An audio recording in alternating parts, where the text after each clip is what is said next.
واتقوا النار التي وقودها الناس والحجارة أعدت للكافرين وبشر الذين آمنوا وعملوا الصالحات، اور بشارت دے دیجئے اے نبی ان لوگوں کو کہ جو ایمان لائے اور جنہوں نے نیک عمل کیے، ان لہم جنات تجری من تحتها الانہار، کہ ان کے لیے وہ باغات ہیں کہ جن کے دامن میں ندیاں بہتی ہوں گی۔ لفظی ترجمہ ہوگا جن کے نیچے ندیاں بہتی ہوں گی۔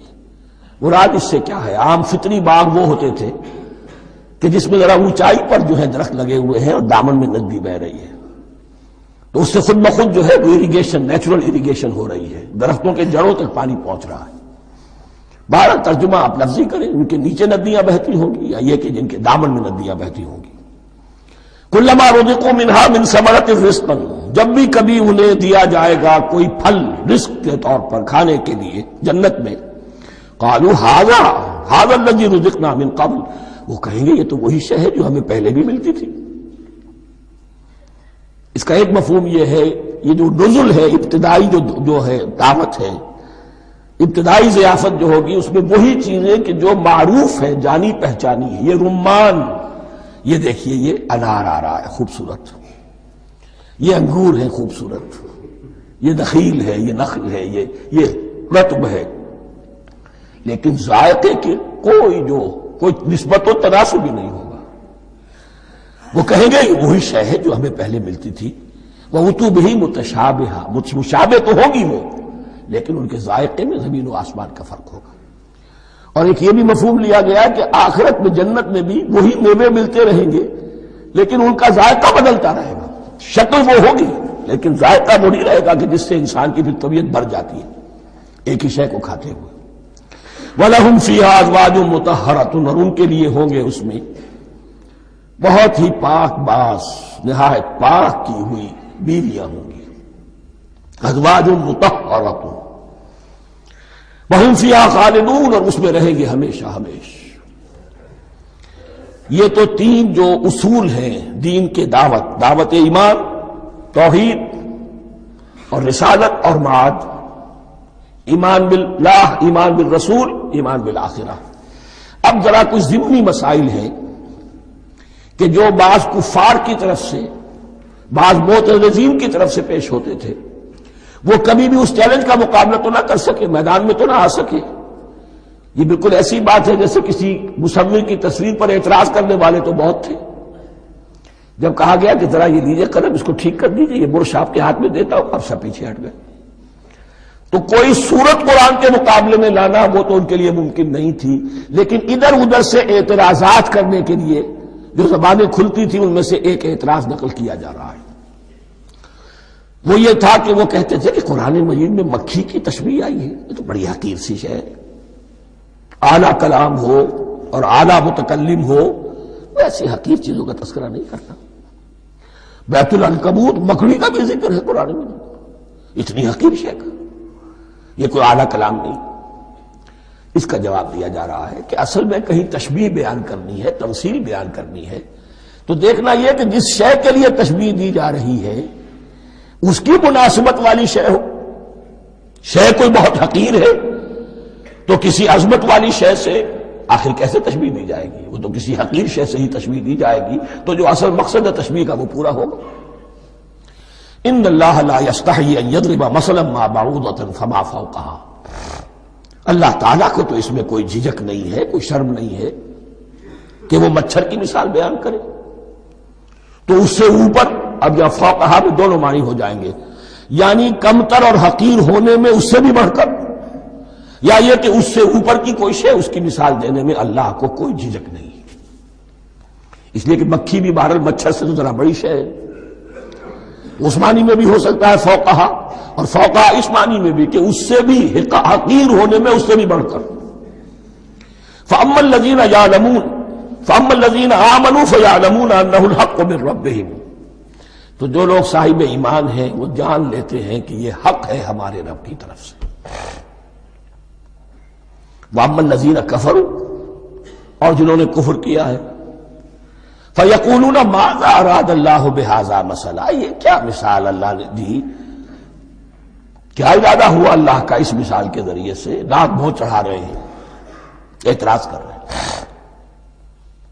اب جو آ رہا ہے اگلا جملہ وہ ہے بہت اہم، یضل بہ کثیرا ویہدی بہ کثیرا، اسی کے ذریعے سے اللہ بہتوں کو ہدایت دیتا ہے اور اسی کے ذریعے سے بہتوں کو گمراہ کرتا ہے۔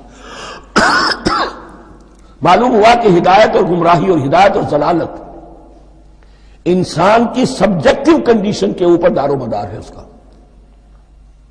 آپ کے دل میں خیر ہے، بھلائی ہے، نیت صحیح ہے، طلب ہدایت، طلب علم، اس میں آپ سچے ہیں، آپ کو ہدایت مل جائے گی۔ دل میں زیغ ہے، کجی ہے، نیت میں ٹیڑھ ہے، فساد ہے، تو اسی کے ذریعے سے اللہ آپ کی گمراہی میں اضافہ کر دے گا۔ یضل بہ کثیرا ویہدی بہ کثیرا، لیکن اللہ کا یہ کسی کو ہدایت دینا اور کسی کو ضلالت دینا علل ٹپ نہیں ہے، کسی قاعدے اور قانون کے بغیر نہیں ہے۔ وما یضل بہ الا الفاسقین، نہیں گمراہ کرتا وہ اس کے ذریعے سے مگر صرف سرکش لوگوں کو، جن میں سرکشی ہے، تعلی ہے، تکبر ہے، اور ان کے اوصاف کیا ہے؟ الذین ینقضون عہد اللہ من بعد میثاقہ، جو توڑ دیتے ہیں اللہ کے ساتھ کیے ہوئے عہد کو۔ اور سب سے بڑا عہد یہ سورہ اعراف میں چل کر آئے گا، عہد الست۔ عالم ارواح میں ہم عہد الست کر کے آئے ہیں، الست بربکم قالوا بلا، کیا میں ہی نہیں ہوں تمہارا رب؟ تمام ارواح نے، میں بھی تھا، آپ بھی تھے، سب تھے، کل انسان، جتنے انسان دنیا میں آج تک آ چکے ہیں وہ بھی تھے، اور جو آنے ہیں ابھی قیامت تک وہ بھی تھے، لیکن تھے صرف ارواح کی شکل میں، جسم نہیں تھے۔ اور یہ میں آپ کو بتا چکا ہوں، مکمل وجود ہے انسان کا روحانی وجود۔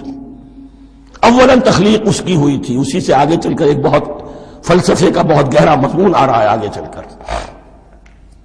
وہ جو عہد الست الست بربکم قالوا بلا، انہوں نے اس عہد کو توڑا، اللہ کو اپنا مالک اور خالق اور اپنا حاکم جاننے کی بجائے خود حاکم بن کر بیٹھ گئے۔ الیس لی ملک مصر، کیا مصر کی بادشاہی میری نہیں ہے؟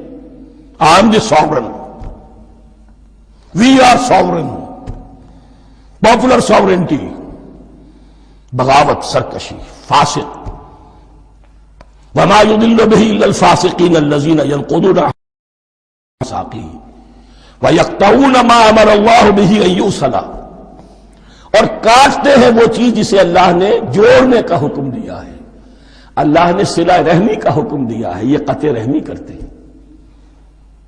مال کی طلب میں بھائی بھائی کو ختم کرتا ہے، اس کے مال کو ہتھیانے کے لیے، اپنی ذاتی اغراض کے لیے تمام اخلاقی حدود جو ہے انسان پس و پیش ڈال دیتا ہے، اپنا تکبر، اپنے لیے تعلی۔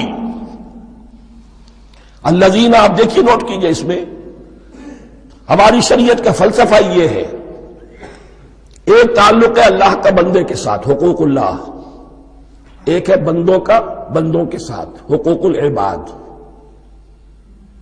اللہ کا حق کیا ہے؟ اسے حاکم اور مالک، اور حاکم سمجھو، الملک سمجھو، خود اس کے بندے بنو۔ انسانوں کا حق کیا ہے؟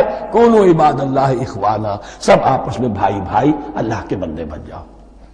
اور اس میں سب سے اہم ترین رحمی رشتہ ہے، سگے بھائی، سگے بھائی بہنیں، پھر دادی کے اوپر جا کر وہ کزنز آ جائیں گے، پر دادی پر جا کر اور جمع ہو جائیں گے، یہاں تک کہ آدم و حوا پر تمام انسان جمع ہو جائیں گے۔